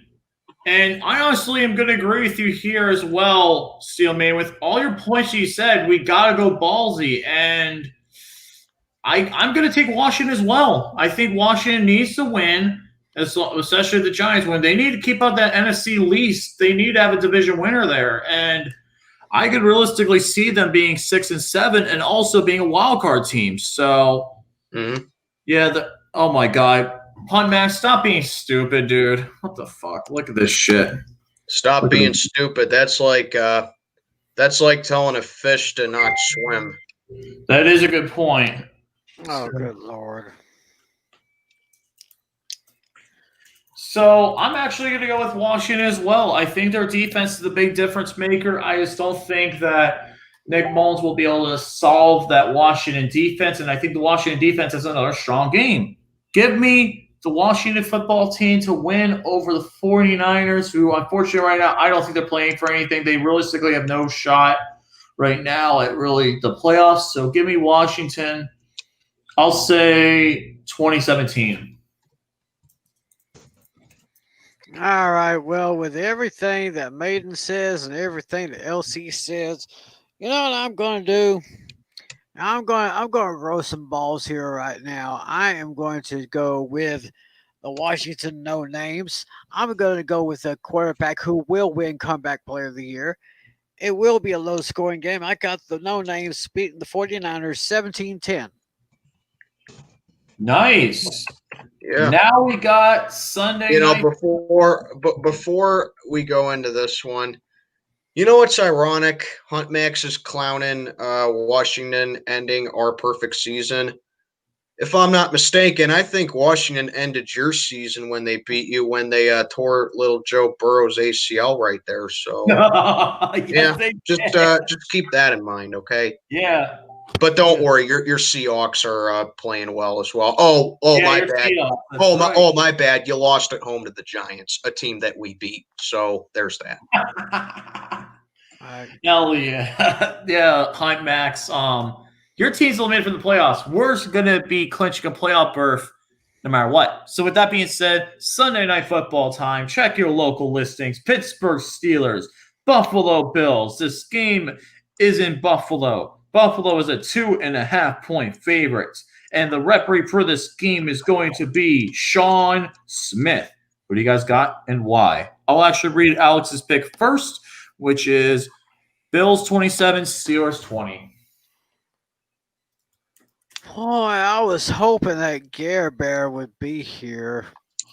I know. Unfortunately, Gare Bear is doing a stream with Austin, but still, I would want to say something for Gare Bear, though. I know last week, though, Gare Bear said some things. He's just busting your balls, man. He busts my balls all the damn time, and he busts everyone's balls all the time. He does that with Austin and many other people. So don't take offense to that, man. He was just busting your balls. He busts my balls, and he busts everyone's balls, so don't take offense to it, Steel Man. I know. Just want to make sure. All right, so Ty and Tim, go ahead. This also has the makings of one of those game of the week kind of games. I mean, yeah, the Steelers got their first loss of the week, but I kind of blame referees for a couple of calls here and there, which could have prevented them from staying undefeated. And you got the Bills, who I said win the AFC North or AFC East. Yes, the AFC East. I said that they win the East. I think I can still win the East, but in this matchup, they're going to keep it close. But I know this is going to be close. It's a 3-point victory. I'm going to give it to the Steelers. They're going to bounce back. They're going to take this one 31-28, although the Bills are going to make them work for it. Nice. Steel Maiden? Alrighty. So for this game, I think I said all I needed to say at the beginning of this stream. So first of all, as far as our defense goes, thank God Robert Spillane's injury is not as bad as it was made out to be. He's expected to miss a little bit of time. It's unspecified, but we'll see. But he is missing this game. Unfortunately. But you know, it's not as bad as people are saying that it is. He's just going to miss a little bit of time. That's right. Okay, so as far as also Joe Hayden and Steven Nelson could potentially not be playing in this game as well. That's big for us. Steven Nelson, though, in the practice report, did participate in full this practice, so and he is on track to play. Just Joe Hayden. So Joe Hayden isn't? Joe Hayden right now is going through concussion protocol. Okay, so Hayden's going to be out for this game. But here's the thing. Offense, I said at the beginning of the stream. Red zone, you're absolutely right. You cannot throw the ball 50 plus times in back-to-back weeks. Exactly. You just can't. One time, okay, fine, whatever. You're trying to get your team back in the game. You're trying to preserve as much time as possible. I understand that. Trying to gain as many yards as possible. I understand that. But here's the thing. We got to get a run game going. Connor, I think, is cleared to play for this game. He is. He just got activated today. He just got activated. Yeah, he is activated for this game. But Connor, our run game is very inconsistent, man. I mean, at one point, it looks like it's turning a new leaf and, we're going to be a complete offensive team. Now it's looking like, we can't run the ball at all. So this run game is very inconsistent. And like I said, Big Ben, he has as many incompletions as he does, not because he's overshooting targets, not because he's underthrowing the ball. It's because our receivers still can't haul in passes. How many weeks have I been saying that these receivers need to start making catches? At least 3 weeks. So this is a very important game for not just our receivers, but for our play calling as well. Because like I said, we got a boatload of talent at receivers. You got to make the plays happen. Buffalo, they've looked a little sus this year on defense. Coming in, I thought that they would have a top 10 defense this year. They still can, but it's looked very sus this year because the Bills are prone to giving up a few big plays on defense this year. I mean, take a look at, the Kyler Murray Hail Mary to DeAndre Hopkins a few weeks back. That's right. We gotta have a big play like that. We just have to, plain and simple. Have to have a big play. Now, yes, Buffalo, they do have a little bit of a soft running defense. So if our run game is to come to life, I think this absolutely has to be the week to do it. But it's going to be a very big test for our defense here because Josh Allen has been playing like a stud all season, man. He has really upped his game this year. But I think we have one big advantage over Buffalo that makes me decide this game. Last year, they beat us in primetime with Duck Hodges. They barely beat us at that, too, 17-10. Okay? They beat us with Duck Hodges. So they only saw us with Duck Hodges. They're getting Big Ben now. Okay? Like I said, that loss could benefit us in a way. It could benefit us, wake us up, say, hey, guys, you're not playing good on offense, and you're playing a 9-3 team right now that is wins away from clinching the playoffs in the AFC East. get your shit straight. Hopefully that's what Mike Tomlin does. Yep. I have full confidence that he can. Mike Tomlin usually preps the team up very well primetime games. I still think we need to see Buffalo perform against very good teams and against primetime competition, because the one time that I saw Buffalo in primetime this year, they got destroyed by the Titans, and we beat Tennessee. Yeah. I don't think we'll destroy Buffalo, but I'm giving my guys another chance here. Give me the Steelers in my game of the week. Very hard-fought game by both teams, because I think we want that playoff spot, especially after the way we lost on Monday night. Give me the Steelers to take this one 31-29. I think we get shit going on offense. I think the lack of playmakers on defense is going to hurt us for this game. But I got Big Ben winning this one for us, man. I got Big Ben winning this one for us. Yeah. Give me the Steelers to win a very hard-fought game over the Bills, 31-29. All right. All right. So Steelers, Bills. I have a couple things I want to say. James Conner, this is going to be his game where I think he comes back strong. And Randy Fichtner, run from the regular I formation. Don't do the stupid, we're going to have an extra fullback on line. Have the fullback in front of the running back. That makes big differences, especially on the goal line. And I'm hoping Marquise Pouncey gets revealed to be active sometime this week, because having Marquise Pouncey would be big because he's missed the last 2 weeks. I'm thinking if he comes back, we're going to be in much better shape, and our offensive line will be a lot better. Mm-hmm. I think another thing we might need to do as well is I think we should move Matt Fire to right tackle and move Okafor to guard. Right. On the other side. I think that'd be a better move. And as I was reading this from one of the Steelers beat writers, who's like one of the longtime Steelers beat writers, saying that could help improve the running game. I think that this Steelers team needs to run the ball a lot of time. We need to run at least 25 to 30 times.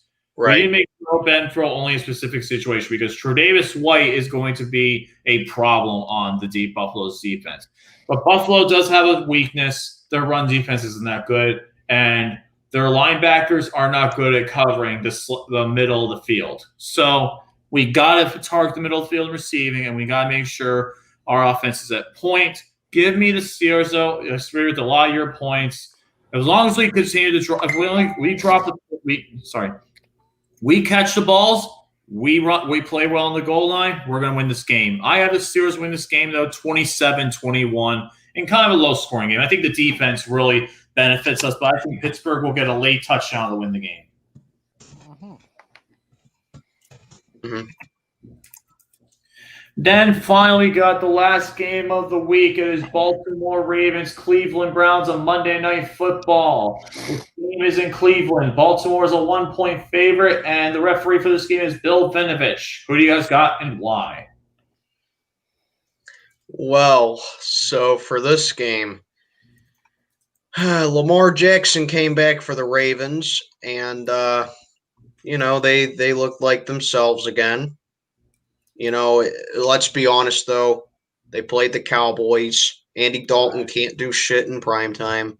Nope. Dallas does not have a good run defense at all. They just don't have a good defense at all. No defense at all. But the Browns, they don't have a good defense either. The Browns, the fact that they were clobbering Tennessee, and I mean, they were just killing these guys 38-7 at halftime. And they only win by 6 points. That has to be – I'm sorry. If I'm a Browns fan, I would not be satisfied with that win, because 38-7 at halftime is game over for any other team. It's game over. You should not let them come back like they did. I don't care how good of an offense Tennessee has. You can't let them come back like that. Because that was almost a carbon cutout of when the Browns played the Cowboys earlier in the season. Okay? Yep. So, yeah, honestly, if I'm a Browns fan, I would not be satisfied with that win. I just wouldn't be. So, I get it. Wins are wins. Style points don't matter. This ain't college football. You take wins however they can. And this is the first winning season the Browns have had in 13 years. So, I get why Browns fans are excited for that win. But still, 41-35 after 38-7 at halftime. That's kind of alarming, wouldn't you say? But Baker Mayfield did do well in that game. I'll give him credit. He did do well in that game. The Browns' run game showed up big time in that game just because, Tennessee, they've had a very lackluster defense this year as well. Yeah, ever since Jadeveon Clowney got hurt too, they've been bad. Yeah, but here's the big difference here. Cleveland, they are very good when it comes to the run game. Baltimore's run defense this year has been very inconsistent. And when these two teams met last year in Baltimore and the Browns just shoved that ball down their throat and they just annihilated the Ravens in Baltimore, Nick Chubb went off in that game. Now they're dealing with a two-headed monster in Nick Chubb and Kareem Hunt. And when the Ravens blew this team out back in week 1, they kind of woke up. They kind of woke up the Browns, So that's the thing right there. But here's another big point. It's a primetime game. Let's be honest. Lamar Jackson does not do well in primetime most of the time. He just doesn't. Baker Mayfield, I'm not going to say he does great in primetime, but he does well enough for the Browns to win in primetime. Kevin Stefanski's done a very good job with this team this season. So there's that. Now, the Ravens, they do own the Browns. I'm not going to deny that. They do have Cleveland's number. But guess what, guys? I'm going with the Cleveland Browns in this game. Yeah. That's right. I'm going with the Cleveland Browns in this game. I don't think the Ravens are getting some pieces back from COVID, but they are still very banged up for this game. And I think that's something the Browns got to take advantage of in this game here. I think Baker Mayfield will continue his little hot streak right here. I think that Nick Chubb is just going to do more of the same that he does against the Ravens because Baker Mayfield isn't the Raven killer. Nick Chubb is the Raven killer. Yeah. So with them missing, I don't know if Yannick Ngakoue is going to be in for this game or not, but Calais Campbell, this is a game where the Ravens are going to miss Calais Campbell because they're not going to have an answer up front for Nick Chubb and Kareem Hunt in this game. So I am actually going Cleveland in this game to get their 10th win of the year and to go to 10-3. I never thought I'd be saying that about the Browns, but that's what – can't believe I'm saying this either. That's what playoff teams do. They win important games, they win in primetime, and they show up when it matters. So I am going with the Cleveland Browns in this game, 35-25. Alex has the Ravens over the Browns 24-23. What do you got, Tiny Tim? Well, listening to everything that my good buddy Steel Maiden has said, and for that reason, I'm going to roll with the Cleveland Browns. Although it's going to be a very close game, I do not see the Browns going away with this. The Ravens will fight back.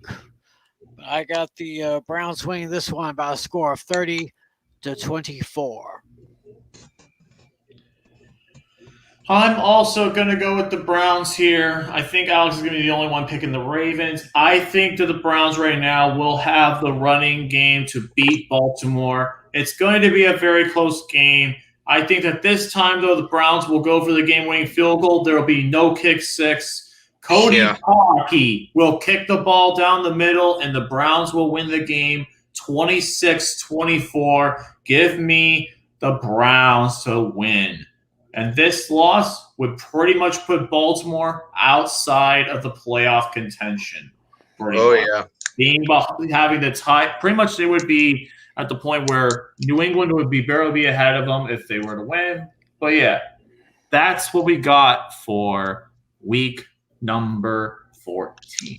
But before we go, Bills Mafia. Let me go ahead and see if I can find your channel. Give me 1 second. I just got to check his channel real quick. See if there is an 8-week analysis. And I actually do have a bet proposal for Bills Mafia. So let me go ahead and I will pull that up right now. Give me 1 second. I just got to pull up his channel. Give me 1 second real quick. All right, here we go. Bills Mafia. Let me see if I can. Anyway, guys, I'm going to have to call it a night. No problem. I kind of got a busy day tomorrow, even though tomorrow's my off day from work, but I still got some responsibilities to take care of. So, No problem, All man. right. Steel Maiden, take care. LC, take care. Thank you, Tiny Tim. Alex, sorry couldn't be here, but we love you, man. Gary Bear, we love you. I was hoping you'd be on this show, but I'm heading out. See you guys. See you later, Tiny Tim. Have a good one. There, man. Yeah, take care, guys. I don't see that you don't have a hate week, but I will say this. So, Bills Mafia, my bet proposal to you is this. Loser of the game. If I lose, the Steelers lose to the Bills, I will have to jump into my pool, which is ice cold right now. And I will have to jump in pretty much in just a bathing suit. I will jump in literally without anything to get myself cold. And then I will also put a bucket of ice water over my head Oh, jeez. to really get the cold going because I know Buffalo's cold. If the Bills lose, you will have to do 2 gallon of a big soda can, a black and yellow soda, either a mellow yellow soda or a Coca-Cola, over the head, both chilled. Let me know if that is a good proposal. Him and for I, you. yeah. Him and I have had a bet going on since before the season started, actually. Our Ooh. bet is this. Bills win. Speaking of cold temperatures, okay. Bills win. I got to come on camera and sing Let It Go from Frozen. Oh, no. And then if we win, he has to sing a song of my choice. Yes. Yeah, that's the bet we've had since before the season started. Hey, I'll take it, man. That's a good bet. So, All right, so I'll go over the standings of my tournament, Actually, and then we'll call sorry, it. before Steelman, I'm sorry, I forgot to mention this. Mr. Garrison also has a bet with me as well. If the Steelers win, Mr. Garrison Gare Bear will be joining Painting Game Pick'ems as one of the co-hosts for the playoffs all the way to the Super Bowl. If the Steelers lose, I will have to send them a bottle of a little bit of the bubbly champagne for free, which I do have. So that's that bet. Go ahead, Steel made it, and announce the tournament results. All right, so here are your standings through week 13 of my Pick'em tournament. We have quite a bit of a change, and you'll see it in a little bit. So kicking things off in the Jim Brown division, we have a couple of, overall, we have a couple of people that were unfortunately mathematically eliminated from playoff contention. In the Jim Brown division, we have Trey Burton, who was eliminated this past week at 100 wins, 92 losses, 456 points. And then, unfortunately, Rusty Lake, you are also mathematically eliminated from contention as well at 110 wins, 82 losses, 926 points. And then everyone else is still very much in it, but just by the thread of it, it looks like. Will McCurden is 118 wins, 74 losses, 624 points. TVG Tank we have at 120 wins, 72 losses, 721 points. Then we got Nick Featherston at 124 wins, 68 losses, 1,154 points. And then we got Sam at 125 wins, 67 losses, 981 points. Then we got Still Dictate at 125 wins, 67 losses, 1,117 points. Then we got none other than Tiny Tim, who is very much still in it at 125 wins, 67 losses, 1,186 points. Then we got Matthew Bollinger at 126 wins, 66 losses, 753 points. Third place, we got Crazy Dog at 127 wins, 65 losses, 1,150 points. And then your top two in this division, Devin Lauder at 130 wins, 62 losses, 1,454 points. And in first place in the Jim Brown division, clinching a playoff spot in his rookie season, we got Brandon Rogers, who has clinched a playoff spot at 135 wins, 57 losses, 1,123 points. So then in the Joe Montana division, we have three more players that were eliminated. Eric Kapork is mathematically eliminated at 97 wins, 95 losses, 428 points. He had a great week, so he's back over 500 at least, but unfortunately he is eliminated from playoff contention. And then Brennan Jarrett eliminated as well at 99 wins, 93 losses, 292 points. And sorry to say, Dashy, but you are mathematically eliminated from playoff contention as well at 111 wins, 81 losses, 1,008 points. And then everyone else is still in it. We got Lisa Swope at 115 wins, 77 losses, 286 points. Then we got Jonathan Freimerman at 117 wins, 75 losses, 790 points. We got A Pizzle, Alexander the Great, at 122 wins, 70 losses, 783 points. Then we got Dolly Sears at 126 wins, 66 losses, 873 points. We got my cousin Anthony at 127 wins, 65 losses, 787 points. Kevin Rios at 127 wins, 65 losses, 997 points. Then we got Parry James at 128 wins, 64 losses, 660 points. Your top two in this division, we got Lady Steel, who came out of nowhere, and she has asserted herself into second place at 129 wins, 63 losses, 981 points. And first place in the Joe Montana division, and we have a new first overall in the tournament. Ooh. With a 13-2 week. Oh, Mr. Brian King, who has clinched the playoffs yet again, and first overall in the league at 136 wins, 56 losses, 939 points. So Brian King is your king. He is first overall in the league as of right now. Then in the Peyton Manning division, everyone is still alive in the Peyton Manning division. Lady Tigress at 118 wins, 74 losses, 637 points. Brett Kapork at 118 wins, 74 losses, 805 points. So he has her in the point differential. Then we got Matthew Pressman at 121 wins, 71 losses, 719 points. We got the defending champion Steel Logic at 124 wins, 68 losses, 697 points. Steel Jackson at 124 wins, 68 losses, 1,223 points. We got my cousin Bryce at 126 wins, 66 losses, 989 points. Then we got my cousin Joey at 126 wins, 66 losses, 1,334 points. Nick Hankey, the co-defending champion, at 127 wins, 65 losses, 733 points. We got, and then wait till you hear these top four. In fourth, well, actually tied in a four-way tie for first.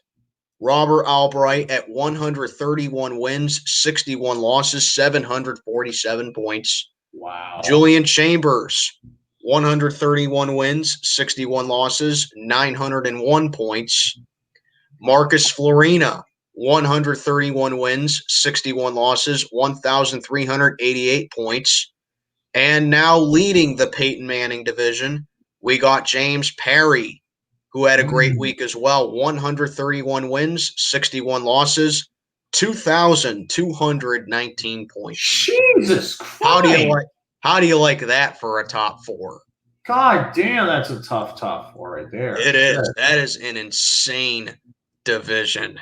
That is unreal. Oh, my God. And then in the defense conference, in the Mike Singletary division, one last player has been eliminated, and that is Steel. Well, actually, not really eliminated, but Steel Jedi is eliminated because he decided to back out of the tournament because he wanted to focus on his schoolwork. He just doesn't have the time to do it anymore, which I completely understand. So Steel Logic at 109 wins, 83 losses, 967 points. He will not be in the tournament anymore. He just wants to focus on his schoolwork, which I understand. And then other than that, we got everyone else still in it. We got Johnster at 118 wins, 74 losses. A number I really do not want to read off right here, but he has 900. But he has 911 points. Oh no! Yeah. Shit. Yeah, and then we got Dylan Jr. at 119 wins, 73 losses, 1,050 points. We got Stephen A. Rose at 120 wins, 72 losses, 1,072 points. We got Space Cowboy 17, 120 wins, 72 losses, 1,934 points. And then we got Tom Zimmerman at 122 wins, 70 losses, 591 points. We got Yins Nation Sport climbing up the ladder a bit at 124 wins, 68 losses, 787 points. Sports Fury Josh taking a tumble this week. He is now 124 wins, 68 losses, 935 points. Bills Mafia climbing his way up to fourth in that division at 125 wins, 67 losses, 880 points. Then we got my cousin Dominic at 126 wins, 66 losses, 1,262 points. Your top two in this division, Steel Twin Dan, making his way up to second at 127 wins, 65 losses, 946 points. And still leading the Mike Singletary division, we got my buddy Joe starting to get a bit of a gap in this division. 130 wins, 62 losses, 1,665 points.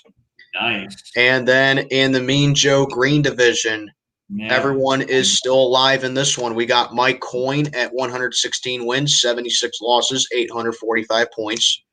And then we got AJ Bork at 118 wins, 74 losses, 617 points. We got Joe Hill at 121 wins, 71 losses, 719 points. We got Matt Oliver at 122 wins, 70 losses, 631 points. We got Eric of Steel at 124 wins, 68 losses, 1,113 points. PK at 126 wins, 66 losses, 1,006 points. And then we got LC right here at 126 wins, 66 losses, 1,420 points. Yeah, I could have had a week. Yeah, you had a rough week, dude. I know. Just And then we got Steel Twin Rob at 127 wins, 65 losses, 846 points. And then we got Tiger Raven working up the chains a bit at 128 wins, 64 losses, 844 points. We got Nick Fargo at 130 wins, 62 losses, 733 points. Your top two in this division, we got Pat's Nation at 130 wins, 62 losses, 766 points. And starting to widen the gap in this division is Sports Fury Sean at 134 wins, 58 losses, 956 points. And then the final division, we got the Lawrence Taylor division. Again, still everyone is mathematically alive, but we got a couple players that probably could be eliminated this week. Datsy at 112 wins, 80 losses, 719 points. We got Mr. Rada at 115 wins, 77 losses, 850 points. Got David J. Eggert, who went from first down to all the way to third last. He's had two really bad weeks in a row.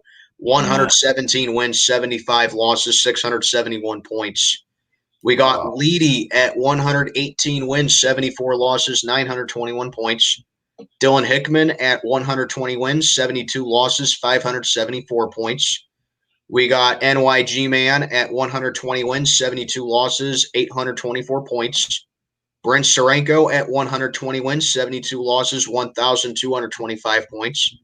Then we got It's Legend at 124 wins, 68 losses, 783 points. Jonathan Morgan at 125 wins, 67 losses, 765 points. Then we got my cousin Gia at 125 wins, 67 losses, 1,010 points. Your top two in this division. My cousin Lorraine at 128 wins, 64 losses, 845 points. And then in first place, none other than yours truly, Steel Maiden, 129 wins, 63 losses, 1,233 points.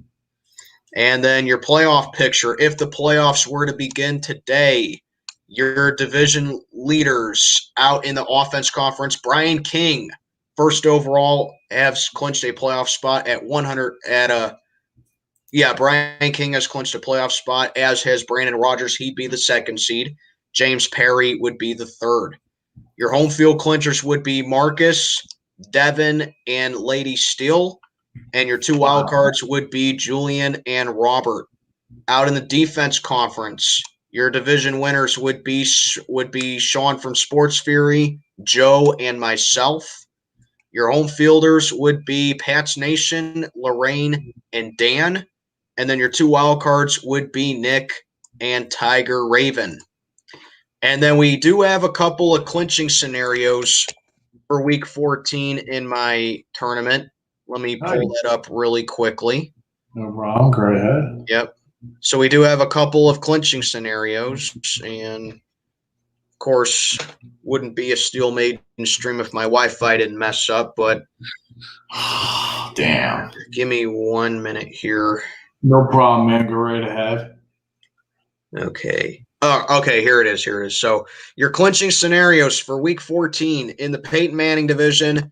James Perry has a chance at clinching a playoff spot. He needs a winning week, and he also needs a losing week from either Marcus, Julian, and Robert, or he needs to be better than any one of those three with a winning week, and he is in the playoffs. In the Mike Singletary division, Joe has a chance at clinching a playoff spot.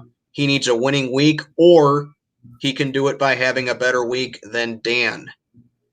Out in the Mean Joe Green division, Sean from Sports Fury can clinch a playoff spot with a win, or with a winning week, or with a better week than Pat's Nation.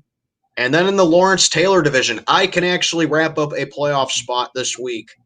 Nice. I have a chance I can wrap up a playoff spot with a winning week, but I also need either a better week than Lorraine or a losing week from her. Both those things happen, I am in the playoffs. And those are your clinching scenarios for week 14. Those are your standings for week 14 as well. Nice. So there was no hate week analysis for this week, but Bills Mafia, I did see you have your bet proposal up tomorrow. I will be looking forward to that. With that being said, guys, I think that's going to do it for tonight's video. Thank you all for tuning in to this one. It was a pretty good stream. Can't complain. With that being said, let us know your picks in the comments below. With that being said, Steel Maiden, do you have any final words before we go? Fichtner, don't be an ass. Thank you. That's some of the words I am definitely wanting to say, but also, hey, Gary, if the Steelers win, trust me, you thought the stream last week where I annoyed you was bad. It's going to be way, way worse. See you guys later. Good night. LC Mo, let's go Steelers. And